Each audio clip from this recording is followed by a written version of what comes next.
Hola amigos de Geek Electrónica, en este video vamos a dar inicio a nuestro curso básico de programación en C++. Ok, entonces para comenzar este curso, lo primero que vamos a ver es cuáles son los tipos de datos que utiliza C++. Existen una gran variedad, pero vamos a ver los básicos. Entonces, cuando nosotros estamos programando, estamos desarrollando programas informáticos, lo que se hace siempre es trabajar con datos, manejar diferentes datos.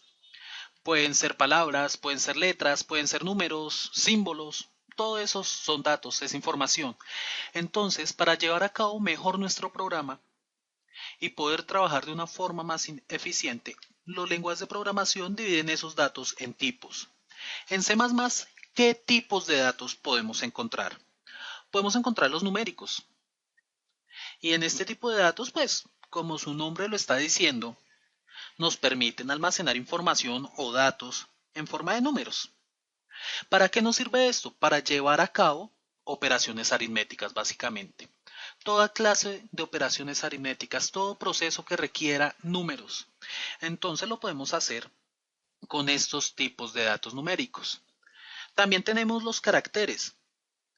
Y los caracteres, pues son cualquier letra, cualquier símbolo, el arroba, el asterisco, el slash. Incluso los números también pueden ser caracteres.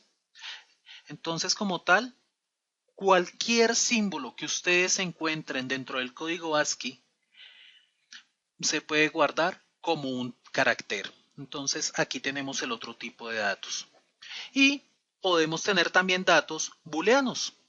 Los booleanos, si recordamos, existe algo llamado lógica booleana, lógica de bool, y básicamente lo que hace es revisar si un estado es verdadero o falso.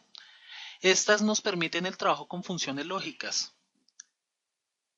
¿Listo? Ahora, miremos nuestros datos numéricos. Los datos numéricos a su vez también se dividen en varios tipos de datos numéricos. Podemos tener los enteros y en estos pues tenemos el trabajo, o sea, solamente se nos permite el trabajo con los números que están dentro del conjunto numérico de los enteros, el 1, el 5, el 20, 28, 35, todos los números enteros, los que no contengan ni una sola fracción decimal. Y dentro de los enteros podemos designarlos en C++ con las palabras int y con la palabra long. Son las dos más utilizadas para designar datos de tipo entero. Además de los enteros, tenemos los flotantes. ¿Cuáles son los flotantes? O números con coma flotante. Para decirlo de una forma más sencilla, son aquellos que nos permiten un trabajo con los números que pertenecen al conjunto de los reales, o sea, todos los números, incluidos los que tienen fracciones decimales. Entonces estos flotantes o números con coma flotante lo que nos permiten es trabajar esos números que tienen fracciones decimales, 5.85 por ejemplo. Para eso están este tipo de datos numéricos. Y para designar este tipo de datos en C++ podemos tener los tipo float y los tipo double. Pero entonces aquí viene una pregunta. ¿Por qué tener dos tipos de declaración diferente para enteros y dos tipos de declaración diferente para números decimales? Pues la respuesta básicamente en el caso de los enteros es por tamaño. ¿Cómo así que por tamaño? El valor numérico más grande que yo voy a poder representar. En el caso de los int,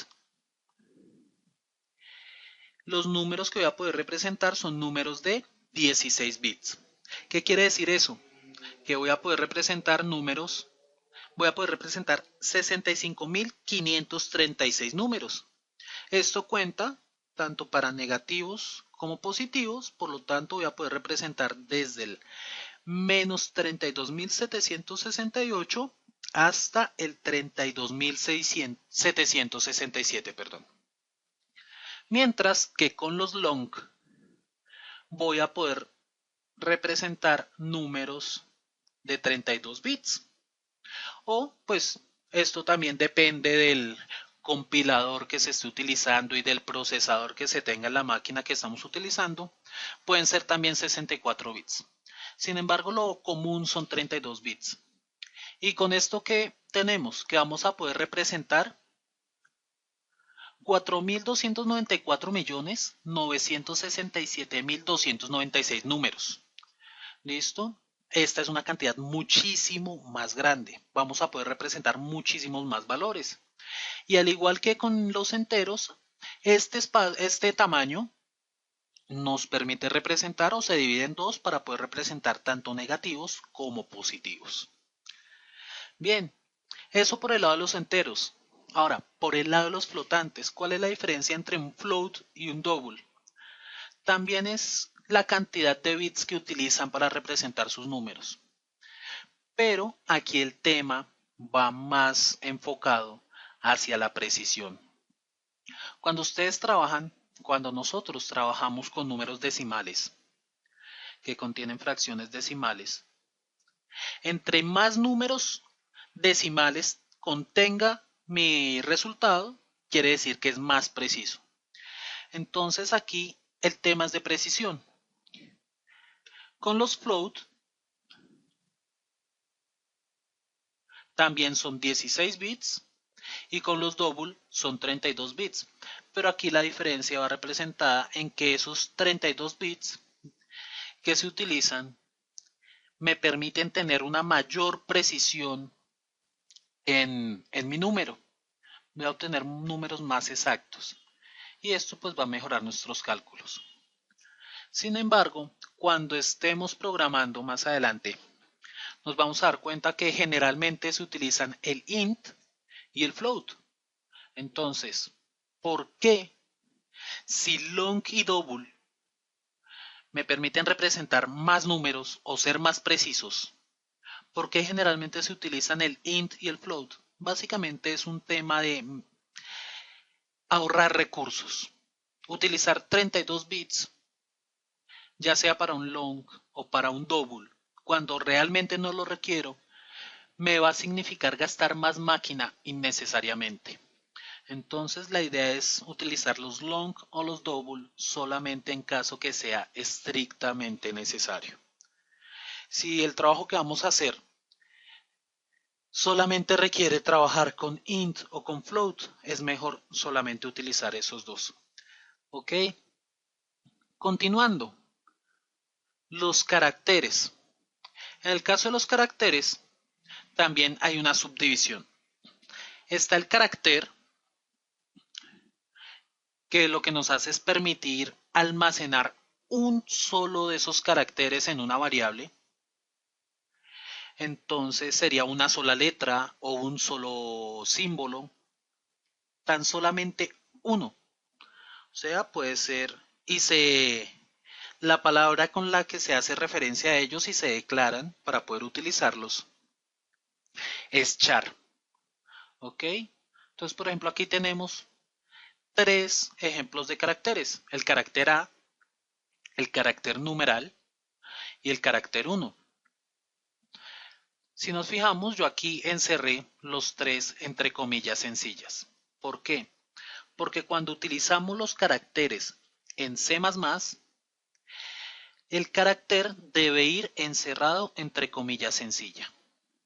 ¿Listo?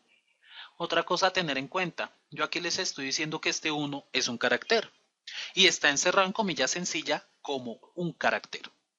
Eso significa que yo no voy a poder hacer operaciones aritméticas con ese 1 porque en este momento no está almacenado como un número.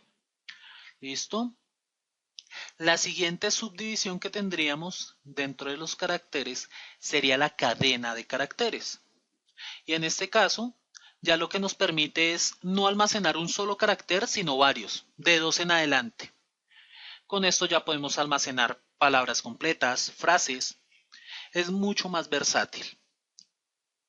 Y la palabra que se utiliza para designar a estas cadenas de caracteres y poder declararlas y poder utilizarlas dentro de nuestro programa es la palabra string.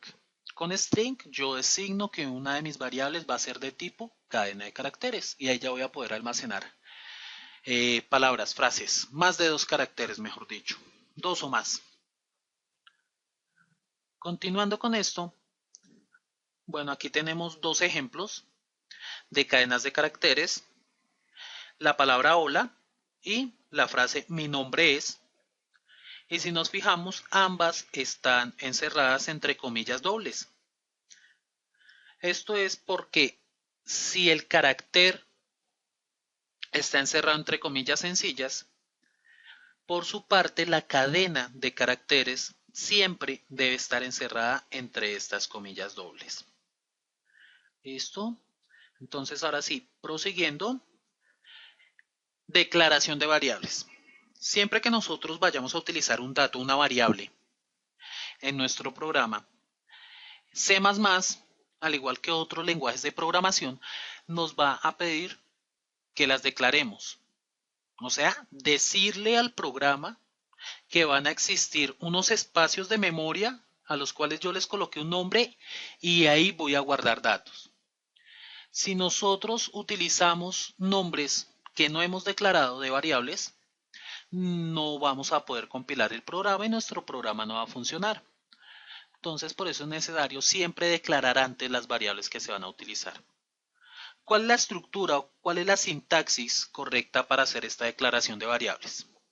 Lo primero que debe ir es tipo, cuál va a ser el tipo de la variable, cuál va a ser el tipo de dato que se va a guardar en esa variable, donde pueden ser los que ya vimos, pueden ser int, long, float, double, char, string, bool para el caso de los booleanos. Luego de este tipo que tenemos acá, lo siguiente que iría sería el nombre de la variable. ¿Qué nombre yo le voy a colocar a ese espacio de memoria que voy a utilizar? Y el nombre es muy importante porque nos va a pedir, o sea, nos va a permitir, perdón, eh, recordar más fácil en dónde es que estamos guardando nuestros datos. Sin embargo, para estos nombres de variable es importante seguir unas reglas. Nosotros no podemos colocar como tal el nombre que se nos ocurra. Debemos seguir ciertas reglas para asignar esos nombres. ¿Cuáles son las reglas básicas, las más importantes, donde generalmente se cometen errores cuando se está iniciando a programar? La primera, esos nombres no pueden comenzar con un número. Pueden contener números, pero no comenzar por ellos. Por ejemplo, si yo declaro una variable y le digo que el nombre es 8num, ese nombre estaría mal porque está iniciando con un número 8. Pero sí puedo decirle que el nombre es num8.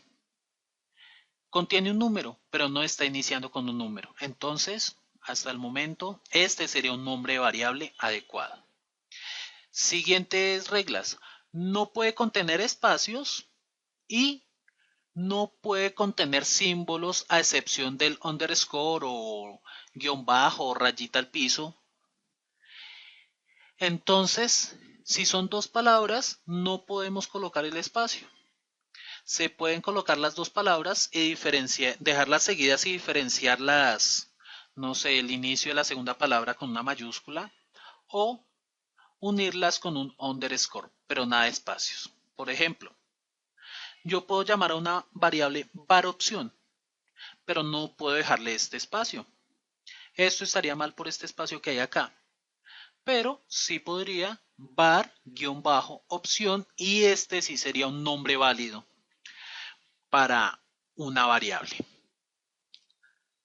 Y por último, no utilizar palabras reservadas del sistema. ¿Qué es eso, las palabras reservadas del sistema?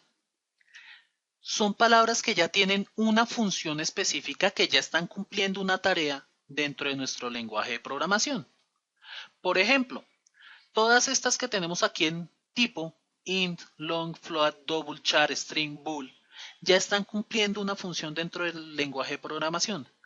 Entonces, nosotros no podríamos utilizar ninguna de estas palabras como nombre de variable. Entonces aquí tenemos 4 ejemplos: int, main, que es la función principal del programa, if, for, char. Todas estas son palabras que ya tienen funciones asignadas en nuestro lenguaje de programación C++, por lo tanto no las podemos utilizar como nombres de variables. Lo siguiente que hay que colocar dentro de nuestra declaración de variables sería el valor inicial de esa variable. Podemos dejarlo hasta acá, punto y coma, y ahí terminar la declaración de variable. Sin embargo, es una práctica recomendable declarar la variable con un valor inicial. ¿Por qué es una práctica recomendable? Porque cuando nosotros estamos declarando una variable, en sí lo que estamos haciendo es asignar un espacio de memoria de nuestro procesador para ahí guardar datos. ¿Y qué sucede? Ese espacio de memoria ya pudo haber sido utilizado por otro programa anteriormente y puede contener datos que dejó ese programa que fue utilizado anteriormente, que para nuestro programa para el que estamos desarrollando vendrían siendo datos basura. Digamos que en los últimos programas cada vez se ve menos esos problemas, pero sin embargo puede suceder esporádicamente. Y si nosotros empezamos a trabajar una variable con un valor que no hace parte de nuestro programa, sino es valor basura, valor que nos dejó otro programa, pues nuestro programa va a empezar a funcionar mal. Entonces por eso es necesario darle un valor inicial, como para borrar esa información y empezar desde ceros. ¿Cuáles son los valores iniciales típicos que se colocan?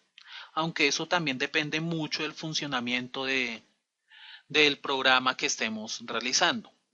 Para el caso de los tipos numéricos, el valor inicial que por lo general se coloca es 0. Sin embargo, como les digo, eso depende mucho de el programa que se esté haciendo. Por ejemplo, si ustedes están haciendo un factorial, que son multiplicaciones sucesivas, e inicializan su variable en 0, al multiplicar van a multiplicar por 0 y por lo tanto el resultado siempre les va a dar 0. En un caso de esos no nos convendría darle un valor inicial de 0. Sin embargo, pues se puede colocar otro valor inicial. Lo importante es restablecer esa variable. No trabajar con datos basura que de pronto pueden llegar de otro programa. Para el caso de los tipo carácter, lo que generalmente se hace es inicializarla con unas comillas sencillas con un espacio. Para el string, comillas dobles, vacías, y para los bool, pues los podemos inicializar con true o con false. ¿Listo? Entonces, esto sería lo básico para nuestro primer video del curso básico de programación en C++. Recuerden que si les gustan nuestros videos, si les gusta nuestro material, pueden seguirnos en nuestra página web geekelectronica.com o en nuestras redes sociales. Estamos en YouTube, Twitter y Facebook. Nos pueden encontrar como Geek Electrónica. Además, no olviden suscribirse a nuestro canal. ¿Listo? Entonces nos vemos en el siguiente curso. Hasta una próxima ocasión. Que estén bien.